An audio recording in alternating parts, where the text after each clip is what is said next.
So the Bulldogs took care of business against the Wyoming Cowboys to make themselves 7-3 on the season, and if they win out, they should make the conference title game. Now, it wasn't as good as a weekend as you would have liked. UNLV and New Mexico could have lost their games to Utah State and Colorado State, but they didn't. Uh, would have helped the Bulldogs. They're sure things, but you can only control what you can control. Let me go over the standing. What happened in the game real quick. I've seen people kill Conklin for not throwing the ball. For just not being very electric. But he was 95 yards, 12 for 27 pass completions. A lot of those are drops. He got his first career touchdown to Josiah Freeman. Conklin, in my mind, is just doing what this team needs right now. So especially the weather we had last game. All right.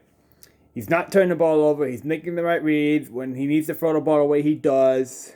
Now, I know people are saying, oh, well, that's not going to be good enough against Utah State. Here's the thing about Conklin, though. He's played against the three best defenses in the Mountain West in his first three starts other than Fresno State.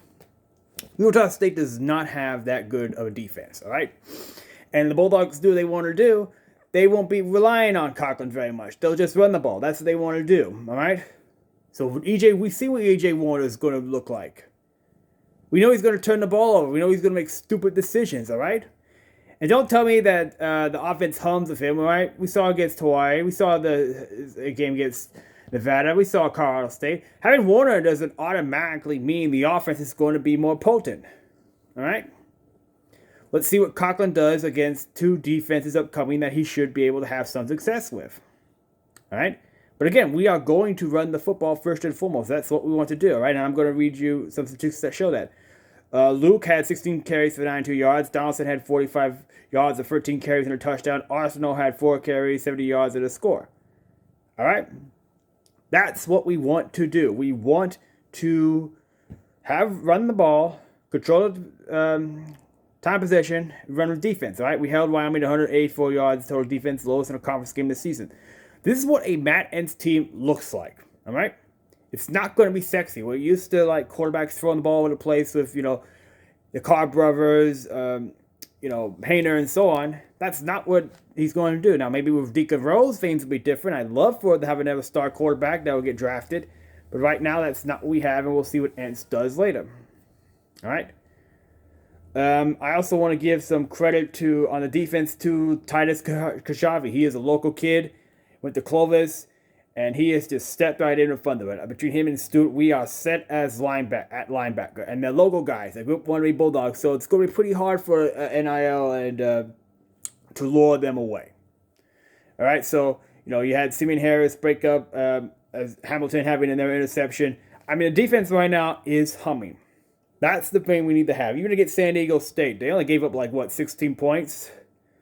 So I'm not particularly worried if they just execute how they'll do against Utah State and San Jose State. All right?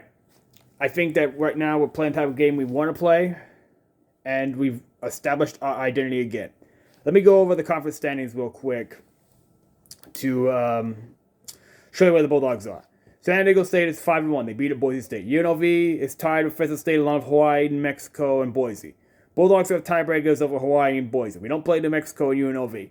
But I'm pretty sure that UNLV and New Mexico will lose at least once. New Mexico plays Air Force and San Diego State to finish the year. UNLV plays Hawaii and Nevada. They can lose either one of those games. So the Bulldogs just need to keep doing what they're doing right now. All right? And I saw some people kill the attendance figures of why didn't Fresno State fans show up. It was hard to get to the game in Fresno. All right?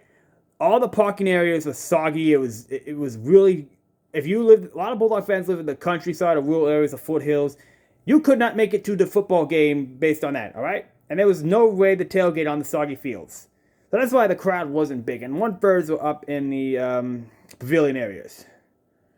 So, yeah, was the crowd great? No, but it was pretty darn difficult to get to, I'll tell you that much, all right? I think we had a higher percentage of people there than, say, where else it rained in the state, in San Diego or at USC. So get off the fans a bit, all right?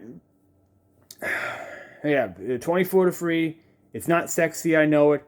But Matt isn't going to be sexy. We're not going to win sexy. I mean, we won 24-3, though. We won pretty good. We were never in danger of losing. That's what you want, right? Right? Some people you just can't win with them. All right? So, a lot of people also at the basketball game, too. I was good. I'll talk about that in a bit later. But, yes, this is a good weekend for Fresno State. If you just win, baby, you should be fine. We're going against Utah State. I'll preview them later. But for now, go Dogs.